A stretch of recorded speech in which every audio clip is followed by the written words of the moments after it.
ഇപ്പോൾ അവിടുത്തെ ഒരു ഏജൻസി, ഇപ്പം നിങ്ങളൊരു ഏജൻസിയാണ്, അപ്പം അങ്ങനെ ഒരു ഏജൻസി, രജിസ്റ്റേർഡ് ആയിട്ടുള്ള ഒരു ഏജൻസി കള്ളത്തരം കാണിച്ചു എന്ന് വിചാരിക്കുക. അവർക്കെതിരെ കംപ്ലൈന്റ് വന്നിട്ടുണ്ടെങ്കിൽ, അത് തെളിഞ്ഞിട്ടുണ്ടെങ്കിൽ എന്ത് സംഭവിക്കും? എൻ്റെ ആണെങ്കിൽ ഇപ്പം എൻ്റെ ലൈസൻസ് പോകും. ഒരാളുടെ ലൈഫിൽ അത് വലിയ ഹാമൊക്കെ ഉണ്ടാക്കിയെന്നുണ്ടെങ്കിൽ അവർക്ക് എന്നെ കോഷ്യസ് ചെയ്യാം, എൻ്റെ ലൈസൻസസ് എന്നത്തേക്ക് എടുത്ത് കളയാം. ഇത് റിപ്പീറ്റഡ് ആണെങ്കിൽ എന്നെ ബാൻ ചെയ്യാം ഈ പ്രൊഫഷൻ. അതിനുള്ള എല്ലാ പ്രൊവിഷൻസും ഉണ്ട്.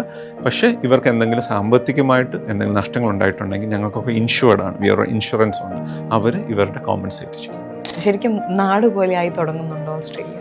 അങ്ങനെയില്ല, നമ്മുടെ എണ്ണം കൂടുന്നുണ്ട്, അത് സത്യമാണ്. പക്ഷേ ഒരു മൾട്ടി കൾച്ചറൽ കൺട്രിയാണ് ഓസ്ട്രേലിയ. അത് അക്സെപ്റ്റഡ്. ആദിമ നിവാസികളുടെ കൺട്രിയിൽ നിന്ന് അത് വെള്ളക്കാർ കൈകേറുകയും വെള്ളക്കാർ അത് പൊതുവേ ഈ ഒരു മൈഗ്രേഷൻ പ്രോഗ്രാം സ്റ്റാർട്ട് ചെയ്യുകയും ചെയ്യുകയാണല്ലോ. അപ്പോൾ ലോകത്തിൻ്റെ എല്ലാ വിഭാഗങ്ങളിൽ നിന്നുള്ള മനുഷ്യരും ഒരു 140 കൺട്രീസിൽ നിന്നുള്ള ആൾക്കാർ മിനിമം അവിടെ ഉണ്ട്. അതിൻ്റെ റെപ്രസെൻറ്റേഷൻ ഓൾ അക്രോസ് ഓസ്ട്രേലിയ നമുക്ക് കാണാൻ സാധിക്കും. Likely to be replaced many humans in many, അങ്ങനെ കുറേ കാര്യങ്ങൾ റീപ്ലേസ് ചെയ്യാനുള്ള സാധ്യതകളുണ്ട്. ഇപ്പം മെഡിക്കൽ ഫീൽഡ്, ഇപ്പം മെഡിസിൻസ് ഒക്കെ സപ്ലൈ ചെയ്യുന്നതിന് റോബോട്ടിക്സ് ആയി തുടങ്ങി. അപ്പം അങ്ങനെയുള്ള കാര്യങ്ങളിലേക്കൊക്കെ പയ്യെ അവർ കടന്നു വന്ന് തുടങ്ങി. റിസപ്ഷൻ ജോലികൾ പലപ്പോഴും the front and AI take over ചെയ്ത് തുടങ്ങി. പക്ഷേ അതൊരു വലിയ രീതിയിലേക്ക് ഓസ്ട്രേലിയയിൽ ഇതുവരെ അഫക്റ്റ് ചെയ്തിട്ടില്ല. എല്ലാ ജോലിക്ക് $24 അത് മിനിമം നമ്മുടെ അവർലി റേറ്റ് കൊടുത്തേ പറ്റുള്ളൂ. അതിൽ പറ്റിക്കപ്പെടുന്ന ആൾക്കാരുണ്ടെന്ന് എനിക്കറിയാം. പക്ഷേ പൊതുവെ ലീഗലായിട്ട് ജോലി ചെയ്ത $24 എങ്കിലും പെർ അവേഴ്സ് കിട്ടേണ്ടതാണ്. നഴ്സസ് ഇപ്പോഴും ഒരു വൺ ഓഫ് ദ ബെസ്റ്റ് ഒക്കുപ്പേഷനാണ്. പക്ഷേ അതുപോലെ തന്നെ ഏറ്റവും ഇമ്പോർട്ടൻ്റ് ആയ മൾട്ടിപ്പിൾ ഒക്കുപ്പേഷൻസ് ഉണ്ട്. കാരണം ഏറ്റവും കൂടുതൽ ഇപ്പോഴത്തെ ഒരു പുതിയൊരു ലിസ്റ്റ് ഓഫ് ഷോർട്ടേജിൽ വരുന്ന ഒന്നാമത്തെ ഒരു ഒക്കുപ്പേഷനിലൊന്ന് ഡോക്ടേഴ്സ് ആൻഡ് പ്രൊഫഷണൽ, അതിൻ്റെ ഒരു സ്പെഷ്യലിസ്റ്റുകൾക്കെല്ലാം തന്നെ ഹൈലി സ്കിൽഡാണ്. മെഡിക്കൽ ലാബോറട്ടറി സയൻറ്റിസ്റ്റ് ലാബിലുള്ള, പിന്നെ അതുപോലെ audiology, speech pathology, physiotherapy, occupational therapist, അങ്ങനെ അലൈഡ് ആയിട്ടുള്ള എല്ലാ ഹെൽത്ത്. ഏറ്റവും ഷോർട്ടേജ് ഉള്ളത് ട്രേഡ് ഒക്കുപ്പേഷനാണ്. പെയിൻറ്റർ, കാർപ്പൻറ്റർ, ടൈലർ, റൂഫ്, അങ്ങനെയുള്ള എല്ലാ ഒക്കുപ്പേഷൻസും in the most high demand ഒക്കുപ്പേഷനാണ്. ഇംഗ്ലീഷ് ലാംഗ്വേജ് ഇല്ലാതെ പൊതുവേ അവർ ഇൻ്റർവ്യൂ പാസ്സാവത്തില്ല. കാരണം അവർക്ക് ഒരു അസസ്മെൻറ്റ് വേണം. ഇതെല്ലാം തന്നെ ഒരു മാൻഡേറ്ററി ട്രേഡ് ലൈസൻസ് വേണ്ട ഒക്കുപ്പേഷൻസാണ്. അപ്പോൾ ഇന്ത്യൻ പാസ്പോർട്ട് ഹോൾഡർ ആണെങ്കിൽ അവരൊരു സ്കിൽ അസസ്മെൻറ്റ് ചെയ്യണം. ആ അസസ്മെൻറ്റിൻ്റെ അകത്ത് ഇവർക്കൊരു ഇൻ്റർവ്യൂ പ്രോസസ്സുണ്ട്. അപ്പോൾ ഇൻ്റർവ്യൂ പ്രോസസ്സൊക്കെ മിക്കവാറും വെള്ളക്കാർ തന്നെ അറേഞ്ച് ചെയ്യുന്നത്. അവർക്കറിയാം നമ്മുടെ ഇംഗ്ലീഷ് ലാംഗ്വേജ് അത്ര നല്ലതല്ല. അപ്പോൾ അതുകൊണ്ട് തന്നെ നിങ്ങൾക്ക് PR ആണ് ചൂസ് ചെയ്യുന്നതെന്നുണ്ടെങ്കിൽ നിങ്ങൾ നാട്ടിലെ എഡ്യൂക്കേഷൻ ഏജൻസിനെ ചൂസ് ചെയ്യുന്നതിന് ഒരു പ്രശ്നമില്ല. കാരണം they appointed by Australian universities. But PR ആണ് സ്വപ്നമെന്നുണ്ടെങ്കിൽ ഞങ്ങളെപ്പോലുള്ള ഓസ്ട്രേലിയയിൽ ഞാൻ വേണമെന്നില്ല, പല മലയാളി ഏജൻസുമുണ്ട്. അവരെ വിളിച്ചിട്ട് ഇത്തരം കാര്യങ്ങൾ ചോദിച്ച് എല്ലാവർക്കും എന്നെപ്പോലെ ഇൻഫർമേഷൻസ് അവൈലബിൾ ആണ്. അവരോട് ചോദിച്ച് നിങ്ങൾക്ക് ഉറപ്പാക്കി, അവർക്ക് ഫീസ് ചിലപ്പോൾ വേണ്ടി വരും. നിങ്ങൾക്ക് ഇന്ന് 10,000 കൊടുക്കുന്നതായിരിക്കും ബെറ്റർ. പിന്നെ ലേറ്ററിൽ ഇതെല്ലാം നഷ്ടപ്പെട്ട് കരയുന്നതിനേക്കാളും വിസിറ്റിംഗ് വിസയിൽ ഒന്ന് മുങ്ങിയാലോ?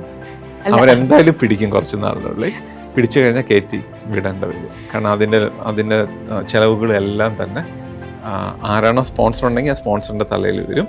ഇല്ലെങ്കിൽ ഇദ്ദേഹത്തിന് പിന്നീട് ഒരു കാരണവശാലും ഓസ്ട്രേലിയക്ക് വരാനുള്ള സാധ്യതകളും ഒന്നും ഉണ്ടാവില്ല. എന്തെങ്കിലുമൊക്കെ തരികിട കാണിച്ച് 1 വർഷം 1.5 വർഷം നിൽക്കാൻ പറ്റിയാലും പിന്നീട് അവർക്ക് ഒരിക്കലും ഓസ്ട്രേലിയ സ്വപ്നം പോലും കാണാൻ സാധിക്കില്ല. മലയാളി പുറത്തു പോകാൻ ആഗ്രഹിക്കുന്നവനാണോ എന്ന് ചോദിച്ചാൽ അതിന് വ്യക്തമായ കൃത്യമായ ഒരു ഉത്തരം നമുക്കിപ്പോൾ കൊടുക്കാനായിട്ട് സാധിക്കും. നമ്മൾ പുറത്തു പോകാൻ ആഗ്രഹിക്കുന്ന, അവിടെ PR എടുക്കാൻ, സെറ്റിൽ ചെയ്യാനൊക്കെ ആഗ്രഹിക്കുന്നവർ തന്നെയാണ്. അതുകൊണ്ട് തന്നെ ഏറ്റവും മനോഹരമായ രാജ്യങ്ങൾ തേടിപ്പിടിക്കാൻ, ഏറ്റവും നല്ല അവസരങ്ങൾ കണ്ടുപിടിക്കാൻ നമുക്കൊരു പ്രത്യേക കഴിവുണ്ട് എന്ന് വേണം പറയാനായിട്ട്. അങ്ങനെ മലയാളികളുടെ ഒരു ഹോട്ട് സ്പോട്ടാണ് ഓസ്ട്രേലിയ. എൻ്റെ കൂടെ എന്നുള്ളത് മാത്യൂസ് ഡേവിഡ്, co-founder അസെറ്റ് മൈഗ്രേഷനാണ്. So welcome. Thank you. ഞാനീ പറഞ്ഞ പോലെ തന്നെ മലയാളി പുറത്തു പോകാൻ ആഗ്രഹിക്കുന്നതാണ്, പഠിച്ചിട്ടാണെങ്കിലും ജോലി കിട്ടിയിട്ടാണെങ്കിലും PR എടുത്ത് സിറ്റിസൺഷിപ്പ് എടുക്കാനായിട്ട്. അങ്ങനെ വരുന്ന രാജ്യങ്ങളിൽ ഓസ്ട്രേലിയയോട് എന്തുകൊണ്ടാണ് മലയാളിക്ക് ഇത്ര ഇഷ്ടം എന്ന് ചിന്തിച്ചിട്ടുണ്ടോ? തീർച്ചയായിട്ടും അതിൽ ക്ലൈമറ്റ് വലിയൊരു ഫാക്ടറാണ്. പ്രോക്സിമിറ്റി ടു ഇന്ത്യ അനദർ ഫാക്ടറാണ്. പിന്നെ അവിടുത്തെ വെൽബീയിങ് കൺട്രിയാണ്. അപ്പോൾ ഇത് 3 കാര്യങ്ങളോടെ കമ്പൈൻ ചെയ്യുമ്പം അത്രയും നല്ല ഒരു രാജ്യം മലയാളികൾക്ക് സെലക്ട് ചെയ്യാൻ സാധിക്കില്ല. അപ്പം പൊതുവേ നമ്മുടെ എല്ലാ ക്ലൈമറ്റ്സും, ഇന്ത്യയുടെ എല്ലാ ക്ലൈമറ്റ്സും ട്രോപ്പിക്കൽ ടു വളരെ കോൾഡായിട്ടുള്ള ക്ലൈമറ്റ് അവിടെയുണ്ട്. അതേപോലെ തന്നെ ഇന്ത്യയിൽ ഒരു 7 മണിക്കൂർ മുതൽ 12 മണിക്കൂർ ട്രാവൽ ടൈമുള്ള സ്ഥലങ്ങളാണ് ഓസ്ട്രേലിയയുടെ മിക്ക സ്ഥലങ്ങളും. സിംഗിൾ ഫ്ലൈറ്റ്സുകൾ അവൈലബിൾ ആണ്. പിന്നെ അതുപോലെ വെൽഫെയറാണ്. കാരണം ജോലി നഷ്ടപ്പെട്ടാലോ അല്ലെങ്കിൽ നമ്മുടെ ആരോഗ്യം, വിദ്യാഭ്യാസം എല്ലാം ഗവൺമെൻറ് കവർ ചെയ്യുന്ന രാജ്യമായതുകൊണ്ട് തന്നെ മലയാളികൾ കൂടുതൽ ഇഷ്ടപ്പെടുന്നു. നമ്മളെവിടെ ചെന്നിട്ടുണ്ടെങ്കിലും ഒരു കമ്മ്യൂണിറ്റി ബിൽഡ് ചെയ്യുന്നു. പിന്നെ അവിടെ നമ്മളായി മാറുന്നു. ഇപ്പോൾ അവിടുത്തെ സ്കൂളുകളിലൊക്കെ ചെന്ന് കഴിയുമ്പോൾ നമ്മുടെ എണ്ണം കൂടുകയും അവിടെയുള്ള നേറ്റീവ്സിൻ്റെ അല്ലെങ്കിൽ വേറെ രാജ്യങ്ങളിൽ നിന്നുള്ള ഡൈവേഴ്സിറ്റി കുറയുകയും ചെയ്യുന്നു. സോ ആ വലിയൊരു വ്യത്യാസം കുറഞ്ഞു കുറഞ്ഞു വരുന്നു എന്ന് പറയുന്നുണ്ട്. ശരിക്കും നാട് പോലെ ആയി തുടങ്ങുന്നുണ്ടോ ഓസ്ട്രേലിയ? അങ്ങനെയില്ല, നമ്മുടെ എണ്ണം കൂടുന്നുണ്ട്, അത് സത്യമാണ്. പക്ഷേ ഒരു മൾട്ടി കൾച്ചറൽ കൺട്രിയാണ് ഓസ്ട്രേലിയ. അത് അക്സെപ്റ്റഡ്. ആദിമ നിവാസികളുടെ കൺട്രിയിൽ നിന്ന് അത് വെള്ളക്കാർ കൈയേറുകയും വെള്ളക്കാർ അത് പൊതുവേ ഈ ഒരു മൈഗ്രേഷൻ പ്രോഗ്രാം സ്റ്റാർട്ട് ചെയ്യുകയും ചെയ്യുകയാണല്ലോ. അപ്പോൾ ലോകത്തിൻ്റെ എല്ലാ വിഭാഗങ്ങളിൽ നിന്നുള്ള മനുഷ്യരും ഒരു 140 കൺട്രീസിൽ നിന്നുള്ള ആൾക്കാർ മിനിമം അവിടെ ഉണ്ട്. അതിൻ്റെ റെപ്രസെൻറ്റേഷൻ ഓൾ അക്രോസ് ഓസ്ട്രേലിയ നമുക്ക് കാണാൻ സാധിക്കും. വെള്ളക്കാരുണ്ട്, പക്ഷേ വെള്ളക്കാരെന്ന് പറഞ്ഞാൽ തനി ഓസ്ട്രേലിയൻസ് അല്ല. അവർ ഈ പറഞ്ഞ പോലെ ബ്രിട്ടീഷ് ഹെറിറ്റേജ് ഉള്ളവരാണ് മിക്കതും. അതുപോലെ തന്നെ സ്കാൻഡിനേവിയൻ, അങ്ങനെ ജർമ്മൻ, അങ്ങനെയുള്ള എല്ലാ രാജ്യങ്ങളിൽ നിന്നും ഓസ്ട്രേലിയയിൽ ആൾക്കാരുണ്ട്. സോ നമ്മൾ മാത്രം അധികമാണോ എന്ന് ചോദിച്ചാൽ ഒരിക്കലും അല്ല. പക്ഷേ റീസെൻ്റ് ആയിട്ടുള്ള മൈഗ്രേഷൻ ഇന്ത്യയിൽ നിന്ന് അധികമായതുകൊണ്ട് അപ്പം കുട്ടികൾ കൂടുതലായിട്ടും ഇന്ത്യൻ കുട്ടികളുടെ എണ്ണം ക്രമാതീതമായി സ്കൂളുകൾ വർദ്ധിച്ചിട്ടുണ്ട്. പക്ഷേ അതൊരിക്കലും അതൊരു പ്രശ്നമായിട്ട് അങ്ങനെയൊന്നും തോന്നിയിട്ടില്ല. നേഴ്സ് എന്ന് പറഞ്ഞുകൊണ്ട് തന്നെ ഞാൻ ചോദിക്കാം, ഏത് രാജ്യത്തും ഏറ്റവും എളുപ്പത്തിൽ പോകാനായിട്ടും ഏറ്റവും എളുപ്പത്തിൽ PR കിട്ടാനുമായിട്ടുള്ള വഴി നേഴ്സിംഗ് പഠിക്കുക, ഒരു നേഴ്സ് ആയിരിക്കുക എന്നുള്ളത് പറയും. ഓസ്ട്രേലിയയെ സംബന്ധിച്ചും ഏറ്റവും എളുപ്പത്തിൽ PR കിട്ടാനുള്ള ഒരു ഒക്യുപ്പേഷൻ, ഒരു പ്രൊഫഷൻ എന്ന് പറയുന്ന നേഴ്സിംഗ് തന്നെയാണോ ഇപ്പോഴും? അങ്ങനെയില്ല. നഴ്സസ് ഇപ്പോഴും ഒരു വൺ ഓഫ് ദ ബെസ്റ്റ് ഒക്കുപ്പേഷനാണ്. പക്ഷേ അതുപോലെ തന്നെ ഏറ്റവും ഇമ്പോർട്ടൻ്റ് ആയ മൾട്ടിപ്പിൾ ഒക്കുപ്പേഷൻസ് ഉണ്ട്. കാരണം ഏറ്റവും കൂടുതൽ ഇപ്പോഴത്തെ ഒരു പുതിയൊരു ലിസ്റ്റ് ഓഫ് ഷോർട്ടേജിൽ വരുന്ന ഒന്നാമത്തെ ഒരു ഒക്കുപ്പേഷനിലൊന്ന് ഡോക്ടേഴ്സ് ആൻഡ് പ്രൊഫഷണൽ, അതിൻ്റെ ഒരു സ്പെഷ്യലിസ്റ്റുകൾക്കെല്ലാം തന്നെ ഹൈലി സ്കിൽഡാണ്. മെഡിക്കൽ ലാബോറട്ടറി സയൻറ്റിസ്റ്റ്, ലാബിലുള്ള, പിന്നെ അതുപോലെ audiology, speech pathology, physiotherapy, occupational therapist, അങ്ങനെ അലൈഡ് ആയിട്ടുള്ള എല്ലാ ഹെൽത്ത്. അതേപോലെ തന്നെയാണ് ഏറ്റവും ഷോർട്ടേജ് ഉള്ളത് ട്രേഡ് ഒക്കുപ്പേഷനാണ്. പെയിൻറ്റർ, കാർപ്പൻറ്റർ, ടൈലർ, റൂഫ്, അങ്ങനെയുള്ള എല്ലാ ഒക്കുപ്പേഷൻസും in the most high demand ഒക്കുപ്പേഷനാണ്. ഇപ്പം ഇതിന് മുന്നേ ഇതിനെക്കുറിച്ച് നമ്മൾ സംസാരിച്ചുകൊണ്ട് തന്നെ ഒരുപാട് പേര് ചോദിച്ചൊരു കാര്യമുണ്ട്. ഇപ്പം നമുക്ക് ഈ പറഞ്ഞ തൊഴിൽ നന്നായിട്ട് അറിയാം, വർഷങ്ങളായിട്ട് അറിയാം, പക്ഷെ പോകാൻ നേരത്ത് ഇംഗ്ലീഷ് ഒരു ഭയങ്കര ബാരിയറായിട്ട് നിൽക്കുന്നുണ്ടല്ലോ. അതിനെ കവച്ച് വെക്കാൻ, അതിൻ്റെ ബൈപ്പാസ് ചെയ്യാനുള്ള എന്തെങ്കിലും ഓപ്ഷൻസ് ഉണ്ട്? ഇല്ല, ഇംഗ്ലീഷ് ലാംഗ്വേജ് ഇല്ലാതെ പൊതുവേ അവർ ഇൻ്റർവ്യൂ പാസ്സാവത്തില്ല. കാരണം അവർക്ക് ഒരു അസസ്മെൻറ്റ് വേണം. ഇതെല്ലാം തന്നെ ഒരു മാൻഡേറ്ററി ട്രേഡ് ലൈസൻസ് വേണ്ട ഒക്കുപ്പേഷൻസാണ്. അപ്പോൾ ഇന്ത്യൻ പാസ്പോർട്ട് ഹോൾഡർ ആണെങ്കിൽ അവരൊരു സ്കിൽ അസസ്മെൻറ്റ് ചെയ്യണം. ആ അസസ്മെൻറ്റിൻ്റെ അകത്ത് ഇവർക്കൊരു ഇൻ്റർവ്യൂ പ്രോസസ്സുണ്ട്. അപ്പോൾ ഇൻ്റർവ്യൂ പ്രോസസ്സൊക്കെ മിക്കവാറും വെള്ളക്കാർ തന്നെ ആയിരിക്കും ചെയ്യുന്നത്. അവർക്കറിയാം നമ്മുടെ ഇംഗ്ലീഷ് ലാംഗ്വേജ് അത്ര നല്ലതല്ല. അവർ പൊതുവേ ഫോക്കസ് ചെയ്യുന്നത് മെയിനായിട്ടും അവരുടെ ടെക്നിക്കൽ സൈഡ് ഓഫ് ഇതിലായിരിക്കും. ആസ് ലോങ് ആസ് അവരത് ക്ലിയറായിട്ട് കാണിച്ചു കഴിഞ്ഞാൽ, അല്ലെങ്കിൽ ക്ലിയറായിട്ട് പറയാൻ പറ്റുവാണെങ്കിൽ അവർ അസസ്മെൻറ്റ് പാസ്സാവുകയും, പിന്നെ ഈ എംപ്ലോയറൊക്കെ സ്പോൺസർ ചെയ്യാൻ റെഡിയാണ് ഇത്തരമുള്ള ഒക്കുപ്പേഷൻസിൽ. അങ്ങനെ എംപ്ലോയർ സ്പോൺസർഷിപ്പ് വരുമ്പം പലപ്പോഴും അവർക്ക് വളരെ തുച്ഛമായ ഇംഗ്ലീഷ് ലാംഗ്വേജ് മാത്രം മതി അവർക്ക് കയറിപ്പോകാൻ. അപ്പം സ്റ്റിൽ പോസിബിളാണ്, പക്ഷേ ഇംഗ്ലീഷ് ലാംഗ്വേജോ IELTS ഇല്ലാതെ പോകുക എന്നുള്ളത് ടഫായിട്ടുള്ള ഗെയിമാണ്. അതുപോലെ ഇപ്പം വിസയുടെ കാര്യം പറഞ്ഞു കഴിയുമ്പോൾ പല രാജ്യങ്ങളിലും വിസിറ്റിംഗ് വിസ എടുത്ത് പോയിട്ട് അതിനുശേഷം അവിടെ ജോലി അപ്ലൈ ചെയ്ത് കയറുക, അങ്ങനത്തെ പരിപാടികൾ ഉണ്ടല്ലോ. ഓസ്ട്രേലിയയിലേക്ക് വന്നു കഴിയുമ്പോൾ നമുക്ക് അങ്ങനെ ഒരു വിസിറ്റിംഗ് വിസ എടുത്തു പോയി, അല്ലെങ്കിൽ ഒരു ടെമ്പററി വിസ എടുത്തു പോയി, അങ്ങനത്തെ ഒരു ഓപ്ഷൻ ഉണ്ടോ? പിന്നീട് അവിടെ ജോലി നോക്കി അതിനുശേഷം തിരിച്ചു പോരുക, അങ്ങനത്തെ എന്തെങ്കിലും ഒരു ഓപ്ഷനും ജെനുവിൻലി ഇല്ല. ബട്ട് ഇതിൻ്റെ അകത്ത് എല്ലാ ലൂപ്പ് ഹോൾ കണ്ടെത്തുന്നവരുണ്ടല്ലോ. അപ്പം പലരും അങ്ങനെ വിസിറ്റിംഗ് വിസയിൽ കൊണ്ടുവന്നിട്ട് അവിടെ അസൈലം വിസ, ലൈക്ക് അഭയാർത്ഥി വിസയിലേക്ക് ഇവരെ കൺവേർട്ട് ചെയ്യും. അഭയാർത്ഥി വിസയിൽ ഇപ്പോൾ UK കാണുന്ന പോലെ അവർക്ക് എല്ലാ സൗകര്യങ്ങളും ഗവൺമെൻറ് കൊടുത്തിട്ടുണ്ട്. ഇത് സിമിലർ സിസ്റ്റം തന്നെ ഇവിടെ. അവർക്ക് ഫ്രീ ആയിട്ടുള്ള എഡ്യൂക്കേഷന്, ഫ്രീ ആയിട്ടുള്ള medical and unlimited work rights കൊടുത്തിട്ടുണ്ട്. പക്ഷേ അഭയാർത്ഥി വിസയുടെ കേസ് അതൊരു ജെനുവിൻ അല്ലെങ്കിൽ ആ വിസ റെഫ്യൂസ് ആവുകയും അവരെ ഒന്നെങ്കിൽ നാട് കടത്തപ്പെടുകയും ചെയ്യും. അതവരിപ്പം ഈ UK പ്രശ്നങ്ങൾ നടക്കുന്നത് കൊണ്ട് അത്തരമുള്ള ആപ്ലിക്കേഷൻസ് വളരെ പെട്ടെന്ന് തന്നെ എടുത്ത് അതിൽ തീരുമാനം കൊടുക്കുന്നുണ്ട്. കാലാകാലങ്ങളോളം അവിടെ ഇല്ല, അതൊക്കെ നിന്ന് പണ്ട് അങ്ങനെ നടക്കുമായിരുന്നു. അത് പറഞ്ഞിട്ട് ഒത്തിരി പേര് പറ്റിക്കപ്പെട്ടിട്ടുണ്ട്. കുറേ പേര് അവിടെ വന്ന് ജോലി ചെയ്ത് പണം ഉണ്ടാക്കി തിരിച്ചു പോരുകയും ചെയ്തിട്ടുണ്ട്. പക്ഷേ ഇപ്പോൾ അത് കംപ്ലീറ്റ്ലി പുതിയ ഗവൺമെൻറ് അതിൻ്റെ ടൈം ഫ്രെയിം, ആ വിസയുടെ ആ പ്രോസസ്സിങ്ങിൻ്റെ വളരെയായിട്ട് വെട്ടിക്കുറച്ചു. അപ്പോൾ ഈ അസൈലം വിസയിൽ വരുമ്പോൾ ഈ ഒരു പ്രോസസ് ടൈം കുറഞ്ഞു എന്ന് പറയുന്നുണ്ട്. പക്ഷേ അസൈലം വിസയിൽ വന്നാലും കുറേ കാലം ജോലി എടുക്കാം, പൈസ ഉണ്ടാക്കി തിരിച്ചു പോരാന്ന് പറയുന്നത് ശരിയാണോ? ഇപ്പോഴത്തെ ഒരു കേസസിൽ എൻ്റെ അറിവിൽ ഇപ്പോൾ ഒരു 6 മുതൽ 8 മാസം വരെ അതിനുള്ളിൽ എല്ലാ പ്രോസസ്സും കഴിഞ്ഞ് അവരെ ഡിപ്പോർട്ട് ചെയ്യും. കാരണം ഇപ്പോഴത്തെ ഗവൺമെൻറ്റിൻ്റെ ട്രെൻഡ് നമ്മൾ അപ്ലൈ ചെയ്ത് 3 മാസത്തിനുള്ളിൽ അതിൻ്റെ വിസ റെഫ്യൂസ് ചെയ്യും. അതിന് നമ്മൾ ട്രൈബ്യൂണൽ അപ്പീൽ ചെയ്താലും അവർ 3 മുതൽ 6 മാസത്തിനുള്ളിൽ ഔട്ട്കം തരും. അതിനുശേഷം പിന്നീട് ഫെഡറൽ കോർട്ടിൽ പോകാൻ സാധിക്കും. പക്ഷേ ഇതിനൊക്കെ എല്ലാ പ്രശ്നവും ഇപ്പം എന്തെങ്കിലുമൊക്കെ തരികിട കാണിച്ച് 1 വർഷം 1.5 വർഷം നിൽക്കാൻ പറ്റിയാലും പിന്നീട് അവർക്കൊരിക്കലും ഓസ്ട്രേലിയ സ്വപ്നം പോലും കാണാൻ സാധിക്കില്ല. വൺസ് അസൈലം വിസയിൽ ഒക്കെ ആയിപ്പോയാൽ ഡീപ്പോർട്ട് ചെയ്താൽ പിന്നീട് ഒരിക്കലും ഓസ്ട്രേലിയ വരാൻ പറ്റില്ല. അങ്ങനെയല്ല, പക്ഷേ പലപ്പോഴും അവരുടെ ജെനുവിനിറ്റി അവർ ചോദ്യം ചെയ്യപ്പെടും. പിന്നീട് ഒരു കല്യാണമൊക്കെ കഴിച്ചിട്ടാണെങ്കിൽ ചില എക്സെപ്ഷൻസ് അവൈലബിൾ ആണ്, പക്ഷേ അതൊരു ജെനുവിൻ ആയിരിക്കണം കേസുകൾ. അപ്പോൾ പൊതുവേ ഇത് അവർ ക്ലോസ് ചെയ്യും. അപ്പോൾ പിന്നീട് ഇവരുടെ കുട്ടികൾ തന്നെ അവിടെ വന്നൊരു PR ആയി, പിന്നീട് ഇവർക്ക് വിസിറ്റിംഗ് വിസയ്ക്ക് അപ്ലൈ ചെയ്താലും ഈ പഴയ ഹിസ്റ്ററി കിടക്കുന്നുണ്ട്, അത് ഗ്രാൻഡ് ചെയ്യത്തില്ല. അവരുടെ തോട്ട് എപ്പോഴും ഇവർ തിരിച്ചു വന്നിട്ട് ഈ അസൈലം തന്നെ ക്ലെയിം ചെയ്യാനാണെന്നുള്ള. സോ അതൊരു നല്ല പ്രോസസ്സല്ല, ഒരിക്കലും നമ്മൾ എൻകറേജ് ചെയ്യത്തില്ല. ഒരു വളരെ വളരെ ബാഡായിട്ടുള്ളൊരു ഡിസിഷനായിരിക്കും അവരുടെ ലൈഫിൽ അവർ മേക്ക് ചെയ്യുന്നത്. അതുപോലെ വരാനായിട്ട് ഇപ്പം അസൈലം അല്ലാതെ ടെമ്പററി വിസ എന്ന് പറയുന്ന ഒരു പരിപാടി, അതെന്താണ്? അങ്ങനെയല്ല, പലതരം ടെമ്പററി വിസകൾ ഓസ്ട്രേലിയയിലുണ്ട്. അതിൽ എംപ്ലോയർ സ്പോൺസർ ചെയ്യുന്നതാണ് ജനറലായിട്ട് ഇവർ സംസാരിക്കുന്നത്. ഇപ്പം നമുക്ക് ഇവിടെ ഏറ്റവും കൂടുതൽ തട്ടിപ്പ് നടക്കുന്നതാണ്. ഇപ്പോൾ എനിക്കൊന്ന് ഈ ഇടയ്ക്കൊരു പത്രവാർത്തയിലുണ്ട്, എറണാകുളം എയർപോർട്ട് വരെ എത്തിച്ചിട്ട് ഇവർക്ക് കയറിപ്പോകാൻ സാധിച്ചില്ല എന്ന് പറഞ്ഞിട്ട് ഒരു സാധനം. കാരണം അവർ ഫേക്ക് വിസ കൊടുത്തിട്ട് അവർ ടിക്കറ്റും എടുത്ത് അവർ എയർപോർട്ടിൽ ചെന്ന ശേഷം ആണ് മനസ്സിലാവുന്നത് ആ വിസ വാലിഡ് അല്ല എന്നുള്ളത്.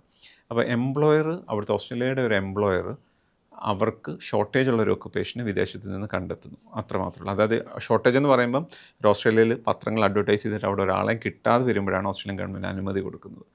അപ്പം ഇവർ പറയുന്ന പോലെ ഫാമോ അല്ലെങ്കിൽ ഇങ്ങനെയുള്ള ചെറിയ ചെറിയ ജോലികൾക്കൊക്കെ അവിടെ ആളെ കിട്ടാതിരിക്കാനുള്ള സാധ്യതയില്ല. ഇപ്പോൾ ഇൻ്റർനാഷണൽ സ്റ്റുഡൻസ് തന്നെ പഠിക്കാൻ വരുന്നവർക്ക് ആ ജോലി അപ്ലൈ ചെയ്ത് കിട്ടാൻ സാധിക്കും.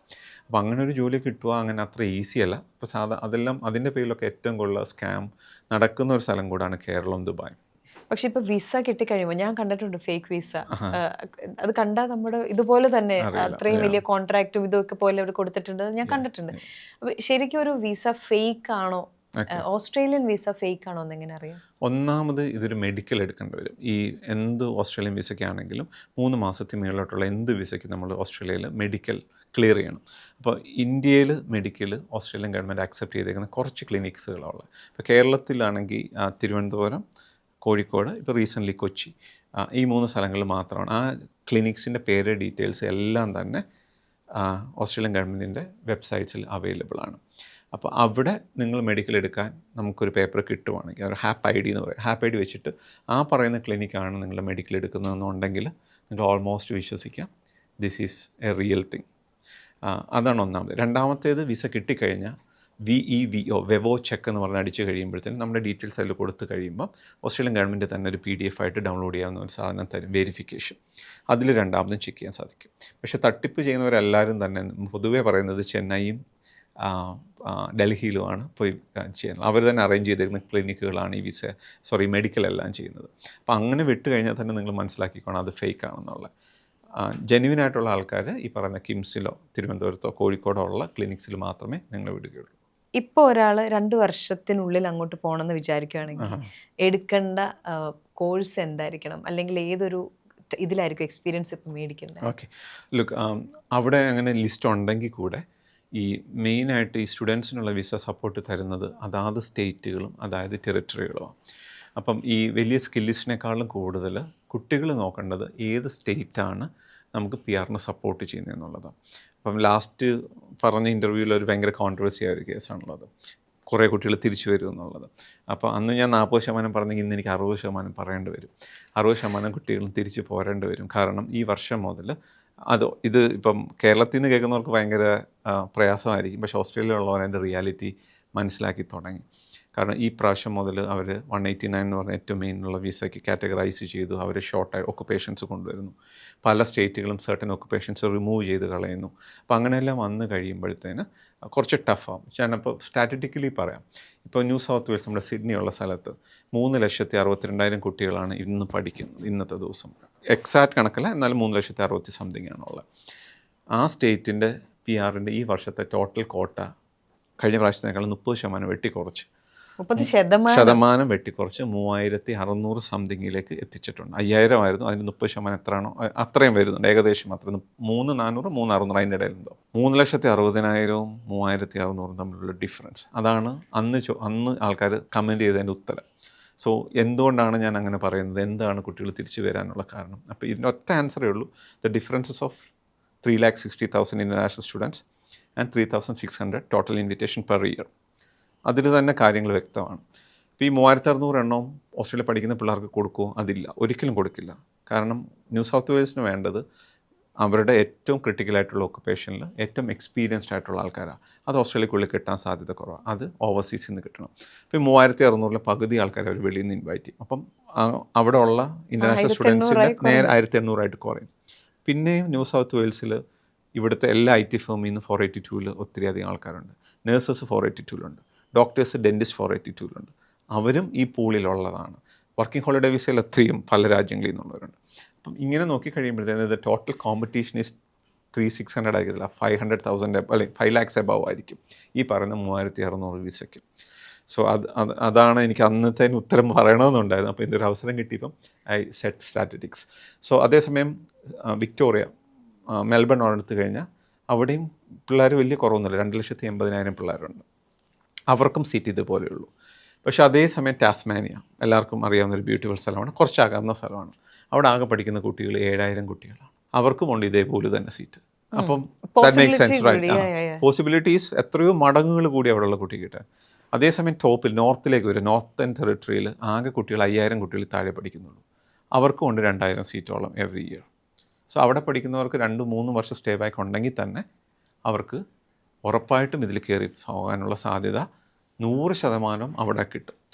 പിന്നെ ഈ ടാസ്മാനിയയിലും നോർത്തേൺ ടെറിട്ടറിയിലും അങ്ങനെ റീജിയനിൽ പഠിക്കുമ്പോൾ ഇവർക്ക് സ്റ്റേ ബാക്ക് എക്സ്റ്റെൻഡ് ചെയ്യാൻ പറ്റും. ഇപ്പോൾ ന്യൂ സൗത്ത് വെയിൽസിൽ പഠിച്ചാലോ വിക്ടോറിയയിൽ പഠിച്ചാലോ 2 വർഷം 3 വർഷം, ബാച്ചിലർ ആണെങ്കിൽ 2, മാസ്റ്റേഴ്സ് ആണെങ്കിൽ 3, അതിന് മേളിലോട്ടുള്ള. അത് കഴിഞ്ഞ് അവർ തിരിച്ചു പോരേണ്ടി വരിക. പക്ഷേ ഈ ടാസ്മാനിയ പഠിക്കുന്ന ഒരാൾക്ക് വീണ്ടും 1 വർഷം കൂടി ഇൻവൈറ്റ് ചെയ്യും. നോർത്തേൺ ടെറിട്ടറിയിലോ പിന്നെ റീജിയണൽ ക്യൂൻസ്ലൻഡിലൊക്കെ ആണെങ്കിൽ അവർക്ക് വീണ്ടും 3+2 അല്ലെങ്കിൽ 2+2 പിന്നെയും ഓട്ടോമാറ്റിക്കലി അവർക്ക് ചെയ്യാൻ പറ്റും. അപ്പോൾ അവർക്ക് കൂടുതൽ ടൈം കിട്ടും, PR-ലേക്ക് പോകാനുള്ള ഓപ്പർച്യൂണിറ്റീസ് കിട്ടും. ഈ ഒരു 1 year 2 year എന്നൊക്കെ പറയുമ്പോൾ അത് അവിടെ നിൽക്കുമ്പോഴേ നമുക്ക് മനസ്സിലാവുള്ളൂ. അത് മേക്സ് എ ഹ്യൂജ് ഡിഫറൻസ്. ഒരു വൺ ഡേ പോലും ആൾക്കാർ പക്ഷേ ഇപ്പം നമ്മൾ കേൾക്കുന്ന ഒരു കാര്യം, ഈ പറഞ്ഞ പോലെ പുറത്തുനിന്ന് ആളുകളെ എടുക്കുന്നു, സ്കിൽഡ് ആയിട്ടുള്ള ആളുകളെ മാത്രം എടുക്കുന്നു, ഏറ്റവും ക്രീമി ആയിട്ട് അറിയാവുന്ന ബെസ്റ്റ് ആൾക്കാരെ എടുക്കുന്നു. അതിൻ്റെ കൂടെ തന്നെ സ്വദേശിവൽക്കരണത്തെക്കുറിച്ചുള്ള സംസാരമുണ്ട്. ഇപ്പം ഗൾഫ് കൺട്രീസൊക്കെ അങ്ങനെ ആയി തുടങ്ങി. പല രാജ്യങ്ങളും പറയുന്നുണ്ട് നമ്മുടെ പൗരന്മാർ കഴിഞ്ഞിട്ട് മതി ഇനി പുറത്തുള്ളവർക്ക് കൊടുക്കാന്നുള്ളത്. അപ്പോൾ ഓസ്ട്രേലിയക്കും ഈ USA, ഗൾഫ് പോലത്തെ സമാനമായൊരു സിറ്റുവേഷൻ ഇപ്പോൾ ഉണ്ടോ? നമുക്ക് ഒരു സ്വദേശിവൽക്കരണമില്ല, കാരണം അവിടെ സ്വദേശികളെ കിട്ടാത്തത് കൊണ്ടാണ് നമ്മൾ വെളിയിൽ നിന്നുള്ള ആൾക്കാരെ എടുക്കുന്നത്. പക്ഷേ ഇപ്പോഴത്തെ പൊളിറ്റിക്കൽ നേച്ചർ അല്ലെങ്കിൽ ഒരു എൻവയോൺമെൻറ്റ് അത്ര നല്ലതല്ലാത്തത് കൊണ്ട്, കാരണം US ആയാലും UK ആയിക്കോട്ടെ എല്ലാവരും ആൻറ്റി മൈഗ്രേഷനാണ്. ഓസ്ട്രേലിയയിലും ആൻറ്റി മൈഗ്രേഷൻ റാലിയും അതിനെ ചുറ്റിപ്പറ്റിയുള്ള പൊളിറ്റിക്സ് നന്നായിട്ട് വളർന്നു വരുന്നുണ്ട്. അപ്പോൾ അതുകൊണ്ട് തന്നെ ഗവൺമെൻറ് വളരെ കോഷ്യസ് ആണ്. അപ്പോൾ അതുകൊണ്ടാണ് ഇൻ്റർനാഷണൽ സ്റ്റുഡൻസിൻ്റെ PR-ലേക്കുള്ള ആ പാത്ത് വേ വെട്ടിച്ചുരുക്കുന്നതും നമ്പർ ഓഫ് അലോക്കേഷൻസ് കുറയ്ക്കുന്നതും എല്ലാം പൊളിറ്റിക്സിൻ്റെ ഭാഗമായിട്ട്. കഴിഞ്ഞ വർഷത്തെക്കാളും നന്നായിട്ട് നമ്പർ ഈ വർഷം വരെ വെട്ടിക്കുറച്ച് PR-ലേക്കുള്ള. അത് കണ്ടിന്യൂ ചെയ്യാനുള്ള സാധ്യതകളാണ് നമ്മൾ അടുത്ത ഒരു 2-3 വർഷമെങ്കിലും കാണുന്നത്. കാരണം ഇപ്പോഴത്തെ ഗവൺമെൻറ് ഒരു ലേബർ യൂണിയൻ്റെ ഭാഗമായിട്ടുള്ള ഗവൺമെൻറ്, ഒരു യൂണിയൻ മൂവ്മെൻറ്റാണ് ഇപ്പോഴത്തെ ലേബർ ഗവൺമെൻറ്. അപ്പോൾ അവർക്കെപ്പോഴും യൂണിയനെ സപ്പോർട്ട് ചെയ്തിട്ട് മാത്രമേ നിലനിൽക്കാൻ പറ്റുള്ളൂ. യൂണിയൻ എപ്പോഴും ഫോർ ദെയർ ഓൺ പീപ്പിൾ, ഓസ്ട്രേലിയക്കുള്ളിലുള്ളവർക്ക് വേണ്ടിയാണ്. അപ്പോൾ എൻ്റെ ഒരു കാഴ്ചപ്പാടിൽ ഈ സ്കിൽഡ് മൈഗ്രേഷൻ അവർ നന്നായിട്ട് ടൈറ്റ് ആക്കും. പക്ഷേ എംപ്ലോയർ, അത് ഓസ്ട്രേലിയയുടെ ഒരു എംപ്ലോയറിന്, അതായത് ഒരു സ്ഥാപനത്തിന് ജോലിക്കാരെ ആവശ്യമുണ്ടെങ്കിൽ അതിനെ കൂടുതലായിട്ട് സപ്പോർട്ട് ചെയ്യുന്ന ഒരു പ്രവണതയാണ് ഇപ്പോഴത്തെ കറണ്ട് ഗവൺമെൻറ് കൊണ്ടുവരുന്നത്. അത് കൂടുതൽ വിസകൾ, എന്ന് പറയുന്ന ഡെസിഗ്നേറ്റഡ് ഏരിയ റീജിയണലായിട്ടുള്ള എംപ്ലോയീസിനെ സപ്പോർട്ട് ചെയ്യാനുള്ള ഒരു വിസയാണ്. അങ്ങനെയുള്ള കുറേ ഓക്കുപേഷൻ. എൻ്റെ ഡ്രൈവർ വേറെ ഉണ്ട്, പക്ഷേ അത് പറഞ്ഞു കഴിഞ്ഞാൽ ഇപ്പോൾ നാളെ അതിൻ്റെ പേരിൽ അഡ്വർടൈസ്മെൻറ്റ് ഇവിടെ നടക്കും. അങ്ങനെയുള്ള കാര്യങ്ങൾ ഡ്രൈവറിന് ആവശ്യമുണ്ടെന്നുള്ള. അപ്പോൾ അങ്ങനെയുള്ള കാര്യങ്ങളെല്ലാമാണ് ഓസ്ട്രേലിയ കൂടുതലായിട്ട് കൊണ്ടുവരുന്നത്. അപ്പം ബേസിക്കലി സ്കിൽഡ് മൈഗ്രേഷൻ ടഫായിക്കൊണ്ടിരിക്കുകയും അതേസമയം തന്നെ എംപ്ലോയർ സ്പോൺസർഷിപ്പ് കൂടുതലായിട്ട് കൊടുക്കുകയും ചെയ്യുന്ന ഒരു പ്രോസസ്സാണ്. പക്ഷേ അവരൊരിക്കലും എഡ്യൂക്കേഷൻ ഒരിക്കലും കുറയ്ക്കില്ല. അതിനെ കൊടുക്കുന്ന നമ്പേഴ്സും ഒന്നും കേരളത്തിലേക്കോ അല്ലെങ്കിൽ സൗത്ത് ഇന്ത്യ അവർക്ക് പ്രീമിയം മാർക്കറ്റാണ്. കാരണം നോർത്ത് ഓഫ് ഇന്ത്യ അവർക്ക് ഒട്ടും താല്പര്യമില്ല, കാരണം ഒത്തിരി ഫേക്ക് ഡോക്യുമെൻറ്റ്സ് ഉള്ളതുകൊണ്ട്. അതുകൊണ്ട് തന്നെ സൗത്ത് ഓഫ് ഇന്ത്യയാണ് അവരുടെ ഏറ്റവും നല്ല മാർക്കറ്റ്.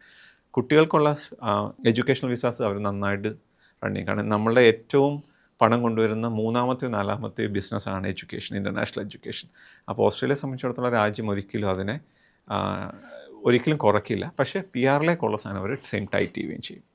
ഇതാണ് എൻ്റെ അടുത്ത ചോദ്യം. വിദ്യാഭ്യാസത്തിനുള്ള അവസരങ്ങൾ അവർ ഇഷ്ടംപോലെ കൊടുക്കുന്നുണ്ട്. കാരണം ഒരു വിദ്യാർത്ഥി ചെന്ന് കഴിയുമ്പോൾ വിദ്യാർത്ഥി മാത്രമല്ല, മാസ്റ്റേഴ്സ് ഒക്കെ ആയി കഴിയുമ്പോൾ മിക്കവാറും ഭാര്യ അല്ലെങ്കിൽ ഭർത്താവ്, കുട്ടികൾ, അങ്ങനെ അവരെല്ലാമായിട്ട് അവിടെ ചെല്ലുക. പിന്നെ നമ്മളവിടെ താമസത്തിനും ഭക്ഷണത്തിനും ഒക്കെ ആയിട്ട് നമ്മളവിടെ പൈസ സ്പെൻഡ് ചെയ്യാണ് അല്ലേ. അപ്പം ഇതുകൊണ്ട് തന്നെ വിദ്യാഭ്യാസത്തിൻ്റെ കാര്യത്തിൽ വിസകൾ അവർ കൊടുത്തുകൊണ്ടേയിരിക്കുന്നു. ബട്ട് മൈ ക്വസ്റ്റ്യൻ ഈസ്, ഇപ്പോൾ PR-ലേക്ക് പണ്ട് ഉണ്ടായിരുന്നൊരു ദൂരം ഇത്രയാണെന്ന് വിചാരിക്കുക. ഇപ്പോൾ ഒരു വിദ്യാർത്ഥിക്ക് PR-ലേക്കുള്ള ദൂരം എവിടം വരെയായി? ഈ ഇത് വെച്ചിട്ട് പറയണം. അത് വെച്ചിട്ട് 3 or 4 ടൈംസ് മാറ്റി പിടിക്കേണ്ടി വരും. ഇത്രയും പിടിക്കേണ്ട വരും. അതിലും കൂടുതൽ പിടിക്കേണ്ടി വരും. കാരണം അതിലെന്താ പറ്റുന്നതെന്ന് വെച്ചാൽ ഇപ്പം നമ്മളിപ്പോൾ എല്ലാവരും നമുക്കൊരു 10 വർഷം മുമ്പ് ചിന്തിക്കുന്നില്ലല്ലോ. എല്ലാവരും ചിന്തിക്കുന്ന കോവിഡ് ആ സമയം മുതലാണ് കാൽക്കുലേഷൻ ഇപ്പോൾ വരുന്നത്. അപ്പോൾ കോവിഡിൻ്റെ സമയത്ത് എല്ലാം ടൈറ്റായിരുന്നു ഓസ്ട്രേലിയ. അപ്പോൾ ടൈറ്റായ ശേഷം അവർക്ക് ആ സമയത്തേക്ക് ഇന്ത്യക്ക് വരാതെ ആൾക്കാർ കിട്ടാതായി. അങ്ങനെ വന്ന സമയത്താണ് അവരെല്ലാ ആൾക്കാരെയും ഇൻവൈറ്റ് ചെയ്യുകയും അവിടെ പഠിച്ച സ്റ്റുഡൻസിനെ എല്ലാം PR-ലേക്ക് പോകേണ്ട ഒരു അവസരങ്ങൾ ഒരു ഓപ്പർച്യൂണിസ്റ്റിക് ആയിട്ട് കോവിഡ് ഒരു ഗുണമായി വന്നത് ഓസ്ട്രേലിയയിൽ ആ സമയത്ത് പഠിച്ചവർക്കും അതേപോലെ സിമിലർ ആയിട്ടുള്ള ഒക്കുപേഷൻസ് വെളിയിൽ അപ്ലൈ ചെയ്തവരെല്ലാവരെയും ഒരു ബ്ലെസ്സിങ് ആയിട്ട് അവരെ കയറ്റിക്കൊണ്ടുപോയി. പക്ഷേ കോവിഡിന് ശേഷം അവർ ഓപ്പൺ ചെയ്ത് കൊടുത്തപ്പോൾ അവർക്ക് പറ്റിയ പ്രശ്നം ആ കഴിഞ്ഞ 2 വർഷങ്ങൾ വരാതിരുന്ന ആ ഒരു പോപ്പുലേഷൻ എല്ലാം തന്നെ 2021 മുതൽ ഒരു വലിയ ഇൻടേക്ക് നടന്നു. അപ്പോൾ ആ ഒരു വലിയൊരു പോപ്പുലേഷൻ 21, 22, 23 കാലഘട്ടങ്ങളിൽ പഠിച്ചിറങ്ങുകയും അവരാണ് ഇപ്പോൾ ഈ സ്റ്റേ ബാക്കിൽ ഇങ്ങനെ നിലനിന്ന് വരുന്നത്. അപ്പം അവർ അത്രയും വലിയൊരു പോപ്പുലേഷനോടൊപ്പം എല്ലാ വർഷവും കൂടുതലായിട്ട് വന്നുകൊണ്ടിരുന്നപ്പം ഓസ്ട്രേലിയയിൽ ആക്ച്വലി ഒരു വലിയൊരു കോമ്പറ്റീഷനാണ് അത് കൊണ്ടുവന്നത്. അപ്പം അവിടെ ഈ നമ്മുടെ പിള്ളേരുടെ പ്രശ്നം എന്ന് പറഞ്ഞാൽ നമ്മുടെ പിള്ളേരോട് വരുമ്പം നമ്മളും സീനിയേഴ്സിനെ റിലേ ചെയ്യും. സീനിയേഴ്സ് ചോദിക്കും ചേട്ടാ എങ്ങനെ PR കിട്ടും? അതൊന്നും നീ പേടിക്കണ്ട, നീ ജസ്റ്റ് ഒരു EOI ഇട്ടോ നിനക്ക് PR കിട്ടും. ഈ സീനിയേഴ്സ് എല്ലാം തന്നെ കോവിഡ് സമയത്ത് ഈസി ആയിട്ട് കിട്ടിയ ആൾക്കാരാണ്. പക്ഷേ ഈ വരുന്ന കുട്ടികൾ അവരുടെ ഇപ്പോഴത്തെ കറൻറ്റ് സ്റ്റാറ്റിസ്റ്റിക്സ് ഹൗ ഡിഫിക്കൽട്ട് എന്നുള്ള ഇവർക്കൊന്നും മനസ്സിലാവുന്നില്ല. അപ്പോൾ അതുകൊണ്ട് ഈ ചേട്ടന്മാരെയും ചേച്ചിമാരെയും വിശ്വസിച്ച് നിന്ന കുട്ടികൾക്കൊക്കെയാണ് ഇപ്പോൾ ഏറ്റവും വലിയ പ്രശ്നങ്ങൾ. ഈ കഴിഞ്ഞ ആഴ്ചയുടെ കൂടെ 3 കുട്ടികൾ ബ്രിസ്ബനിൽ നിന്ന് കയറിപ്പോകുന്നു. എൻ്റെ ക്ലയൻറ്റ് ഗ്രൂപ്പിൽ നിന്ന് റെഫർ ചെയ്ത് കിട്ടിയ കുട്ടികൾ. നമുക്കൊന്നും ചെയ്യാൻ സാധിച്ചില്ല, ഒത്തിരി ലേറ്റായിപ്പോയി. കാരണം അവർക്ക് കിട്ടും എന്നുള്ള പ്രതീക്ഷയില്ല നിന്ന്. ഇപ്പോൾ ബ്രിസ്ബനിലെ തന്നെ സമയമെടുത്ത് ഇതെടുത്ത് കഴിഞ്ഞാൽ അവിടെ 1,20,000 പിള്ളേരെ ഇപ്പോൾ കറൻറ്റ്ലി പഠിക്കുന്നത്. അവർ ഈ പ്രാവശ്യത്തെ ഒക്കുപേഷൻ ലിസ്റ്റ് ഇട്ട് കഴിഞ്ഞപ്പോൾ ബ്രിസ്ബൻ IT-യിൽ ആകെ 3 ഒക്കുപേഷനോ 4 ഒക്കുപേഷനോ കൊടുത്തിട്ടുള്ളൂ. ബാക്കി 5-6 എടുത്ത് കളഞ്ഞു. വർഷങ്ങളായിട്ട് അവിടെ ജോലി IT ചെയ്തവരെല്ലാം പ്രയാസപ്പെടുക. അതേപോലെ എടുത്ത് കളഞ്ഞു. അക്കൗണ്ടൻ്റൊക്കെ ഞാനൊന്നും പറഞ്ഞ അക്കൗണ്ടൻ്റ് ഇല്ല എന്നുള്ളത് അത് ഈ പ്രാവശ്യം ലിസ്റ്റിലേന്ന് തന്നെ ക്യൂൻസിലൻ്റ് എടുത്ത് കളഞ്ഞു. ഓക്കെ, ഇനിയിപ്പോൾ ഓസ്ട്രേലിയയിൽ എത്തി നമുക്കൊരു ജോലി എന്ന് വിചാരിക്കാം. ഇവിടുന്ന് പഠിക്കാൻ പോകുന്ന പിള്ളേരുടെയൊക്കെ പ്രതീക്ഷ പാർട്ട് ടൈം ജോലികളാണല്ലോ. നമ്മൾ ഓസ്ട്രേലിയയിൽ ഒരു പാർട്ട് ടൈം ജോലി എടുത്തിട്ടുണ്ടെങ്കിൽ മിനിമം എത്ര വേജ് കിട്ടും, മാക്സിമം എത്ര വരെ കിട്ടാം ഒരു പാർട്ട് ടൈം ജോലി? ഓക്കെ, എല്ലാ ജോലിക്ക് $24 അത് മിനിമം നമ്മുടെ അവർലി റേറ്റ് കൊടുത്തേ പറ്റുള്ളൂ. അതിൽ പറ്റിക്കപ്പെടുന്ന ആൾക്കാരുണ്ടെന്ന് എനിക്കറിയാം. പക്ഷേ പൊതുവെ ലീഗലായിട്ട് ജോലി ചെയ്ത $24 എങ്കിലും പെർ അവേഴ്സ് കിട്ടേണ്ടതാണ്. അപ്പോൾ പൊതുവേ നമ്മുടെ കുട്ടികളിപ്പോൾ വരുന്നത് ഈ ഏജ് കെയർസ് അങ്ങനെയുള്ള ഡിസബിലിറ്റി കെയർസിലൊക്കെ ജോലി ചെയ്യുന്ന കുട്ടികൾ വളരെ അധികം. അവരൊരു $35 വരെ ആവറേജിൽ പെർ അവർ സാലറി അവർക്ക് കിട്ടുന്നുണ്ട്. സോ അവർ ഗെയിൻ ചെയ്യുന്നുണ്ട് പലപ്പോഴും നമ്മുടെ കുട്ടികൾ. പക്ഷേ അതിൻ്റെ അകത്തൊരു പ്രശ്നമുള്ളത് ഈ ലോണുണ്ട്. ഇങ്ങനെ ലോണിൻ്റെ ഒരു നമുക്കെപ്പോഴും പ്രശ്നങ്ങൾ ബാക്കിൽ കിടക്കുവാണല്ലോ.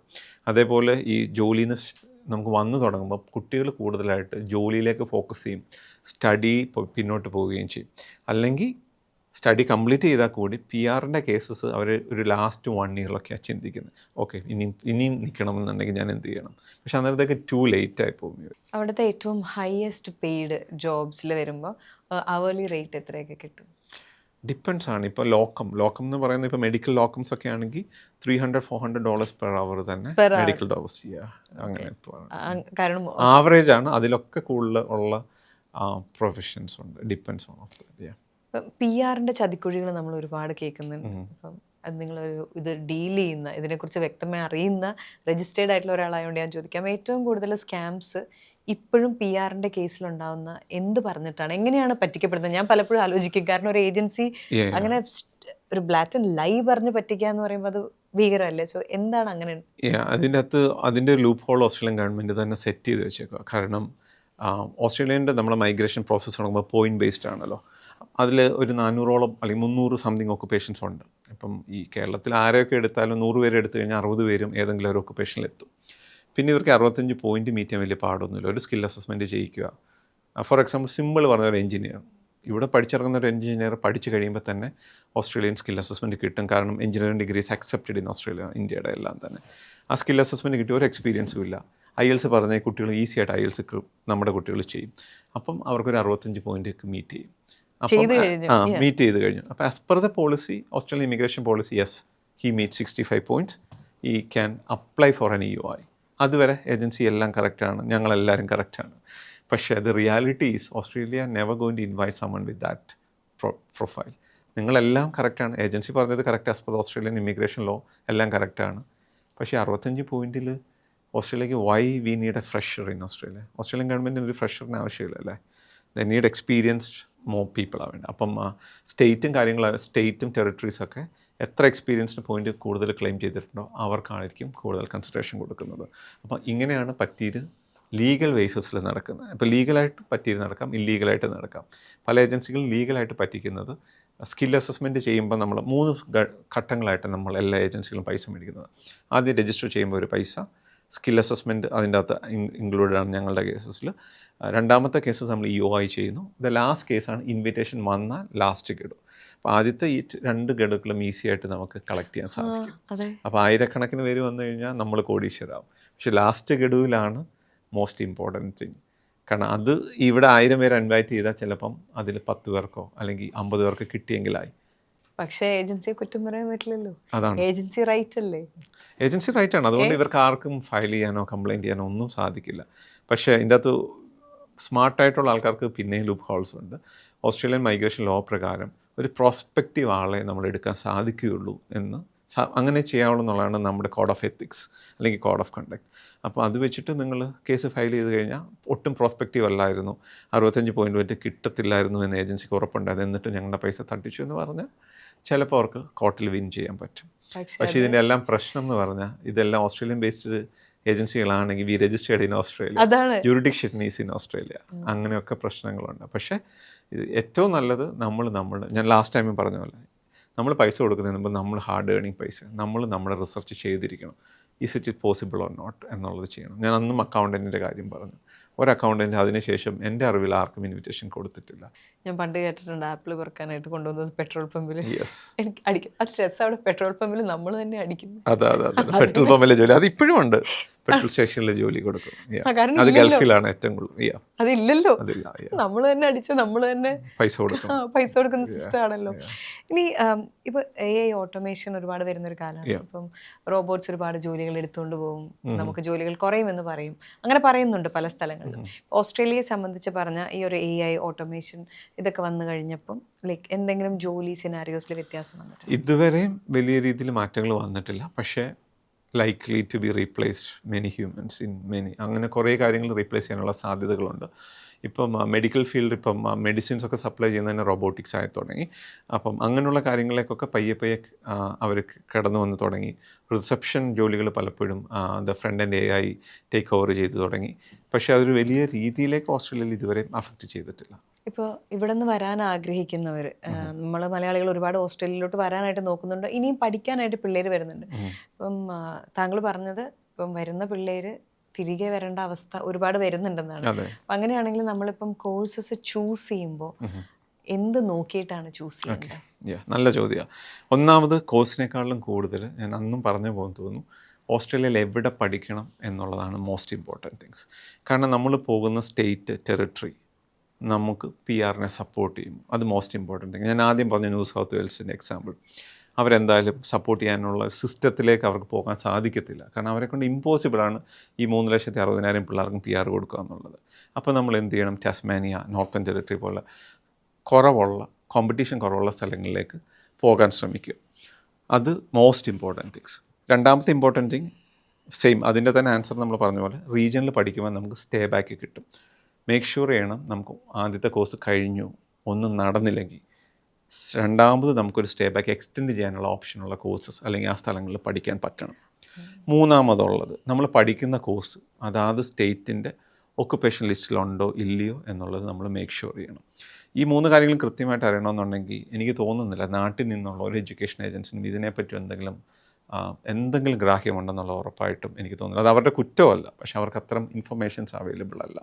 അപ്പോൾ അതുകൊണ്ട് തന്നെ നിങ്ങൾക്ക് PR ആണ് ചൂസ് ചെയ്യുന്നതെന്നുണ്ടെങ്കിൽ നിങ്ങൾ നാട്ടിലെ എഡ്യൂക്കേഷൻ ഏജൻസിനെ ചൂസ് ചെയ്യുന്നതിന് ഒരു പ്രശ്നമില്ല. കാരണം they appointed by Australian universities. But PR ആണ് സ്വപ്നം എന്നുണ്ടെങ്കിൽ ഞങ്ങളെപ്പോലുള്ള ഓസ്ട്രേലിയയിൽ ഞാൻ വേണമെന്നില്ല, പല മലയാളി ഏജൻസുമുണ്ട്. അവരെ വിളിച്ചിട്ട് ഇത്തരം കാര്യങ്ങൾ ചോദിച്ച് എല്ലാവർക്കും എന്നെപ്പോലെ ഇൻഫർമേഷൻസ് അവൈലബിൾ ആണ്. അവരോട് ചോദിച്ച് നിങ്ങൾക്ക് ഉറപ്പാക്കി, അവർക്ക് ഫീസ് ചിലപ്പോൾ വേണ്ടി വരും, നിങ്ങൾക്ക് ഇന്ന് 10,000 കൊടുക്കുന്നതായിരിക്കും ബെറ്റർ, പിന്നെ ലേറ്ററിൽ ഇതെല്ലാം നഷ്ടപ്പെട്ട് കരയുന്നതിനേക്കാളും.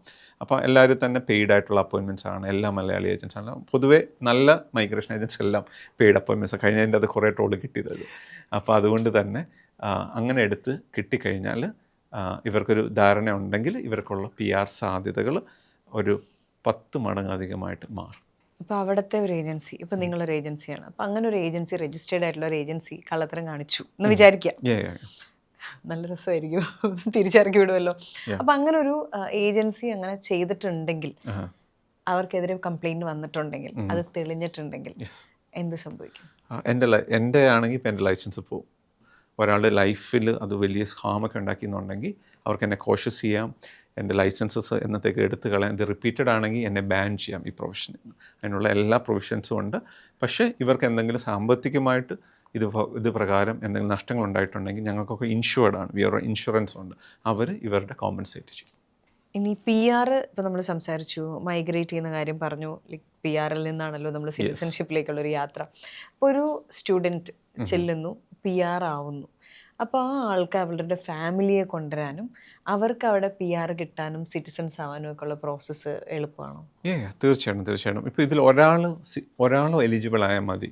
ഇപ്പോൾ ഫോർ എക്സാമ്പിൾ ഞാൻ പോയ സമയത്ത് സിംഗിളായിട്ട് പോയി പിന്നീട് കല്യാണം കഴിച്ചു എന്നാണ്. പക്ഷേ അതേപോലെ തന്നെ കല്യാണം കഴിച്ച ശേഷം ഓസ്ട്രേലിയയിൽ വരുന്ന ആൾക്കാരും ഉണ്ടല്ലോ, അവർക്ക് ഒന്നിച്ച് ഫാമിലി ആയിട്ടാണ് വിസ കിട്ടുന്നത്. ഇപ്പോൾ ഒരു ഫോർ എക്സാമ്പിൾ സ്റ്റുഡൻ്റ് അവിടെ വന്നു, അദ്ദേഹത്തിന് PRനുള്ള എലിജിബിലിറ്റി ആയി, പക്ഷേ ആ സമയത്ത് പോയി കല്യാണം കഴിച്ചാലും വൈഫിനെ ഇയാളുടെ കൂടെ തന്നെ ആഡ് ചെയ്യാൻ സാധിക്കും. അപ്പോൾ അതുകൊണ്ട് ഒരാൾ എലിജിബിൾ ആയി കഴിഞ്ഞാൽ all family can be eligible. അങ്ങനെയാണ് വരുന്നത്. മക്കൾ സിറ്റിസൺസ് ആയിട്ട് എല്ലാവരും, ബിക്കോസ് PR ഉള്ള അവരുടെ മക്കൾക്ക് സിറ്റിസൺഷിപ്പ്, മക്കൾ PR ഉള്ള ആൾക്ക് കുട്ടികൾ ഉണ്ടായിക്കഴിഞ്ഞാൽ അവർ ഓട്ടോമാറ്റിക്കലി സിറ്റിസൺസ് ആയിരിക്കും. പിന്നെ ഫ്രീ എഡ്യൂക്കേഷൻ എല്ലാം അല്ല, സിറ്റിസൺ ആവണമെന്നില്ല, PR ഉള്ളവർക്കും ഫ്രീ എഡ്യൂക്കേഷനാണ്. ഇത് PR-ഉം സിറ്റിസൺഷിപ്പും ഇല്ലാത്ത ആളുകൾ ഇപ്പോൾ ജോലിക്ക് വന്നു കഴിഞ്ഞാൽ നമ്മൾ വിസ നീട്ടി പോകുന്ന വിസകളുണ്ടല്ലോ, ഞാൻ അങ്ങനത്തെ വിസാസ് വേറെ ഞാൻ കേട്ടിട്ടുണ്ട്. അതായത് എംപ്ലോയർ ഇങ്ങനെ എല്ലാ വർഷവും കൊടുത്തോണ്ടിരിക്കുക, അല്ലെങ്കിൽ 3 ഇയേഴ്സിൽ കൊടുത്തോണ്ടിരിക്കുക. ശരിക്കും ആ വിസകൾ കുറേ കൊല്ലം കഴിയുമ്പോൾ ഓട്ടോമാറ്റിക്കലി PR-ലോട്ട് പോവുമോ? ഓട്ടോമാറ്റിക്കലി പോവില്ല, അത് എംപ്ലോയറിൻ്റെ ഡിസ്ക്രിപ്ഷനാണ് കൊടുക്കണമെന്നുള്ളത്. ഇപ്പോൾ എംപ്ലോയർക്ക് ഈ 482 എന്ന് പറയുന്ന വിസയാണ്, അതിൻ്റെ അകത്ത് അവർക്കിങ്ങനെ നീട്ടിക്കൊണ്ടേയിരിക്കും, 4 വർഷം 2 വർഷം 3 വർഷം നീട്ടിക്കൊണ്ടേയിരിക്കും. 45 വയസ്സിന് മുമ്പ് ഈ ഉദ്യോഗാർത്ഥിക്ക് ഈ എംപ്ലോയർ PR-ലേക്ക് കൊണ്ടുപോകാൻ എലിജിബിൾ ആണ്, അല്ലെങ്കിൽ PR-ന് കൊടുക്കാൻ സമ്മതിക്കുവാണെങ്കിൽ അവരെ PR-ലേക്ക് എത്തിക്കാൻ സാധിക്കും. 45 കഴിഞ്ഞാൽ സാധിക്കും. പക്ഷേ ഇങ്ങനെ നീട്ടി പോകുന്ന വിസയിൽ കാലാകാലങ്ങളോളം അവിടെ നിൽക്കാനുള്ള പോസിബിലിറ്റി ഉണ്ട്. ഇഷ്ടംപോലെ ആൾക്കാർ അങ്ങനെ ചെയ്യുന്നവരുണ്ട്.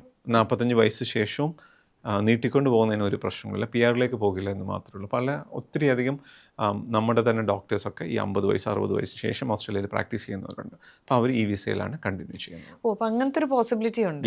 പക്ഷേ വിസിറ്റിംഗ് വിസ അത് ചെയ്യാൻ പറ്റില്ല. അത് purely to visit Australia. Okay, so that's my question. Visiting വിസയിൽ വന്നിട്ട് അവിടെ ചെന്ന് ജോലി കണ്ടുപിടിക്കാന്ന് പറയുന്നത് ഇമ്പോസിബിൾ ആണ്. കാരണം ഒന്ന്, എംപ്ലോയീസിനെല്ലാം അറിയാം ഒരാൾ വിസിറ്റിംഗ് വിസയിൽ ഉണ്ടെങ്കിൽ തന്നെ ഇവർ വെബോ ചെക്ക് ചെയ്യുന്ന മുമ്പേ പറഞ്ഞ പോലെ അതിൽ വിസിറ്ററാണെന്ന് കണ്ടാൽ തന്നെ നോർമലി ആരും അവരെ എൻകറേജ് ചെയ്യില്ല. കാരണം even attending an interview is against the law.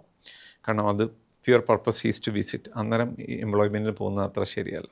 അപ്പോൾ അല്ലെങ്കിൽ പിന്നെ നമ്മൾ ബിസിനസ് വിസിറ്റർ വിസയിലാണ് എന്തെങ്കിലും എംപ്ലോയ്മെൻറ്റ് റിലേറ്റഡ് ജോബുകളും കാര്യങ്ങളും നോക്കാൻ പറ്റുള്ളൂ. പക്ഷേ അത് ജനറലി വിസിറ്റിംഗ് വിസയിൽ വന്നിട്ട് കൺവേർട്ട് ചെയ്യാൻ വളരെ പാടാണ്. അല്ല someone there to help you. ഇപ്പോൾ വിസിറ്റിംഗ് വിസയിൽ വന്നു, ഇപ്പോൾ നിങ്ങൾക്ക് ഓൾറെഡി പ്രീ എക്സ്പീരിയൻസും കാര്യങ്ങളെല്ലാം മീറ്റ് ചെയ്യുന്നുണ്ട്, ഒരു എംപ്ലോയർ റെഡി ടു സ്പോൺസർ ആണ്, നിങ്ങൾ പ്രീ അറേഞ്ച്ഡ് ആണെങ്കിൽ നമുക്ക് we can do certain things. പക്ഷേ അന്നേരം ഒരു കാര്യങ്ങളുണ്ട്, ഈ വിസിറ്റിംഗ് വിസയിൽ കണ്ടീഷൻസ് ഒന്നും ഇല്ലെങ്കിൽ, നോ ഫർദർ സ്റ്റേ കണ്ടീഷൻസ് ഒന്നും ഇല്ലെങ്കിൽ നമുക്ക് ഓൺ ഷോറിൽ തന്നെ ലോഡ് ചെയ്യാൻ സാധിക്കും. വിസിറ്റിംഗ് വിസയിൽ വന്ന് മുങ്ങിയാലോ അവരെന്തായാലും പിടിക്കും, കുറച്ച് നാളിനുള്ളിൽ പിടിച്ചു കഴിഞ്ഞാൽ കയറ്റി വിടേണ്ടി വരും. കാരണം അതിൻ്റെ ചിലവുകളെല്ലാം തന്നെ ആരാണോ സ്പോൺസർ ഉണ്ടെങ്കിൽ ആ സ്പോൺസറിൻ്റെ തലയിൽ വരും. ഇല്ലെങ്കിൽ ഇദ്ദേഹത്തിന് പിന്നീട് ഒരു കാരണവശാലും ഓസ്ട്രേലിയയിലേക്ക് വരാനുള്ള സാധ്യതകളും ഒന്നും ഉണ്ടാവില്ല. പക്ഷേ ഇങ്ങനെ പിടിക്കപ്പെടാതെ പല ഇല്ലീഗലായിട്ട് ജോലി ചെയ്ത് നടക്കുന്ന ആൾക്കാരുണ്ടല്ലോ, അപ്പോൾ പല സ്ഥലങ്ങളിൽ നമ്മൾ ഇല്ലീഗൽ ആൾക്കാരെ കിട്ടുന്നത്. അപ്പോൾ അങ്ങനെ വന്നിട്ട് ഈ വിസിറ്റിംഗ് വിസയിൽ വന്ന് മുങ്ങിയ കഥകളുണ്ടോ അവിടെ? തീർച്ചയായിട്ടും ബൈ ക്യാഷ് പേ ചെയ്യാം. എവിടെയും അങ്ങനെ ഒരു എക്കോണമി ഉണ്ടല്ലോ, ക്യാഷ് എക്കോണമി ഉള്ളത് കൊണ്ട് തന്നെ ഫോർമലി അവരെ ഒരിക്കലും അവർക്ക് എംപ്ലോയ് ചെയ്യാൻ പറ്റത്തില്ല. കാരണം ഇവർക്ക് വിസ സ്റ്റാറ്റസ് അതിൻ്റെ അത് കണ്ടുപിടിക്കപ്പെടും. അപ്പം അമേരിക്കയിലെ പോലെ തന്നെ ബൈ ക്യാഷായിട്ട് ജോലി ചെയ്യുന്ന കുറേ അധികം ആൾക്കാർ ഓസ്ട്രേലിയയിലും കാണും. ഇത് പൊതുവെ ഇന്ത്യയിൽ നിന്ന് വളരെ കുറവാണ്.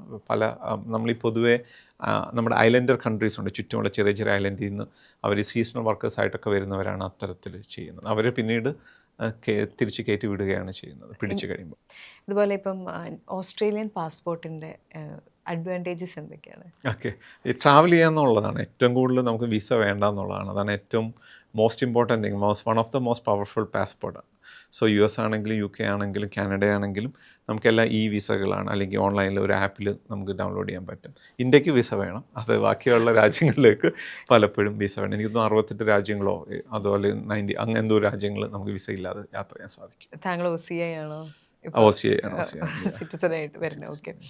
ഇപ്പം ഇതുപോലെയുള്ള രജിസ്റ്റേർഡ് ആയിട്ടുള്ള ഏജൻസിനോട് സംസാരിക്കുന്ന സമയത്താണ് ഒരുപാട് പേരും തിരിച്ചറിയുന്നത് നമ്മൾ അറിയില്ലാത്ത ആളുകളുടെ അടുത്ത് അല്ലെങ്കിൽ പറ്റിക്കാനുള്ളടുത്ത് ചെന്ന് പെടരുതെന്ന്.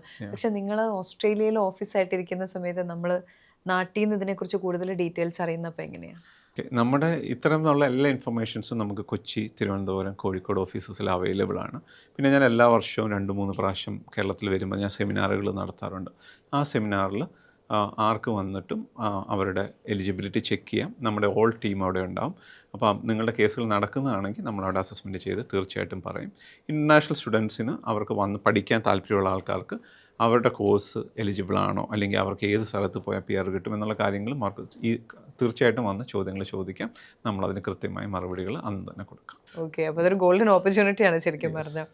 ഇനി പൈസ കൊടുത്തിട്ടുള്ള വിസ ഇല്ലേ, പല രാജ്യങ്ങളും അതിനെക്കുറിച്ച് സംസാരിക്കുന്നുണ്ടല്ലോ. അപ്പോൾ ബിസിനസ് വിസ കൊടുക്കുന്നുണ്ട് ഇത്ര കൊടുത്തിട്ടുണ്ടെങ്കിൽ, അപ്പോൾ അങ്ങനെ ഓസ്ട്രേലിയയിൽ വിത്ത് മണി PR കിട്ടുന്ന പരിപാടിയുണ്ട്? ഇൻവെസ്റ്റ്മെൻറ്റ് വിസയാണ് അത് മെയിനായിട്ട്. അത് ഓസ്ട്രേലിയക്ക് ഉണ്ടായിരുന്നു. ചൈനീസ് നാഷണൽസ് ആണ് ഏറ്റവും കൂടുതൽ കൊണ്ടുവന്നത്. പക്ഷേ ഈ കറണ്ട് ഗവൺമെൻറ് അതും കഴിഞ്ഞ 2-3 വർഷമായിട്ട് നിർത്തി വെച്ചിരിക്കുകയാണ്.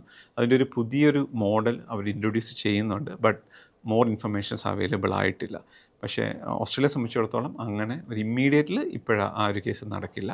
പക്ഷേ ഇൻവെസ്റ്റ് ഇൻ ബിസിനസ് അതിന് ശേഷം അവർ PR-ലേക്ക് കൊണ്ടുവരാനുള്ള പ്രോഗ്രാംസ് ഇപ്പോൾ ഉണ്ട്. ഇപ്പോൾ നമ്മുടെ ഇന്ത്യൻ ബിസിനസ്സുകൾ ഇഷ്ടംപോലെ ഇപ്പം ഈ ഓസ്ട്രേലിയയിൽ തുടങ്ങുന്നുണ്ട്. അത് ആ ഒരു പ്രോസസ്സാണ്.